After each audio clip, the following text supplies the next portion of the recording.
Hi guys, so for today's vlog, so half day kami ngayon ni G-Style dahil may appointment kami kanina. Pero nung natapos, nagaya si G-Style dito sa paborito naming Yakiniku. So ayan, pipili na tayo ng ating drinks pero naka-order na si G-Style ng aming kakainin. Pero ayan, so almost sold out yung mga drinks nila dito. So, hindi ko alam kung anong iinumin ko. Dahil ayoko talaga yung cold drink. So, naghahanap ako ng at least man lang warm. So, ayan. So, hindi ko alam kung anong iinumin natin, guys. So, ayan. Try natin tong soju. So, hindi ko pa to na-try, guys. So, tatry natin yan for the first time. So, ayan. At dumating na yung drinks ni G-Style. So, ito lagi yung ino-order niya. So, ayan. At antayin na rin natin yung iba pa. So, ayan. Finally, dumating na yung in-order na mga meat ni G-Style. Ayan. At meron din siyang rice, yung, I think, salad yung isa, and then yung mga meat. So, hindi ko alam, guys, kung alin dyan yung Wagyu. So, comment down below kung alin dyan. Ayan. So, nagpipicture-picture na si G-Style at nagpivideo-video. At ito naman ako. So, na-try na natin yan at hindi ko, guys, nagustuhan yung in-order kong drink. So, kaya magwa-water na lang ako dahil wala talaga akong mapiling drink na gusto ko.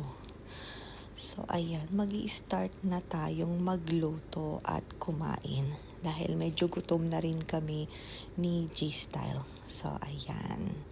So, inaayos lang natin yung camera para makita nyo, guys, kung ano yung ginagawa namin. Or paano kami magluto. So, ayan. At dito sa Yakiniku, dahil medyo maaga pa, so, wala masyadong tao. At maganda yung pwesto namin dahil hindi rin masyadong kita. So, ayan yung in-order na salad ni G-Style. At ito na yung meat na isa pa at na may kasamang gunting. Dahil hindi ko alam, guys, bakit. Pero hindi naman siya ganun kalaki. At ayan pa. Hindi ko alam yung mga tawag, guys. Kayo na lang bahala. Kayo na lang mag-adjust. Ayan, at yung soup na paborito ni G-Style na ino-order. So, ayan. Parang, ano siya, ano bang tawag nun? Soup number 9 ba yun? At ayan, meron din siya kaming lettuce. Dahil nga hindi ako kakain ng kanin, kaya yan ay para sa akin. So, ayan, nag-start na akong magluto, kunwari. Ayan. Pero madali lang naman, guys. Kasi nga, wag mo lang sunugin. Dahil ayoko din naman ng sunog. Ayan. So, binigyan din ako ng tong dahil nga yung una ay na-drop ko. So, binigyan ako ng bago. So, ayan. Dahil may mga luto na. So, sabi ni G-Style, mag-start na akong kumain. Ayan. At meron siyang pasos dito on the side.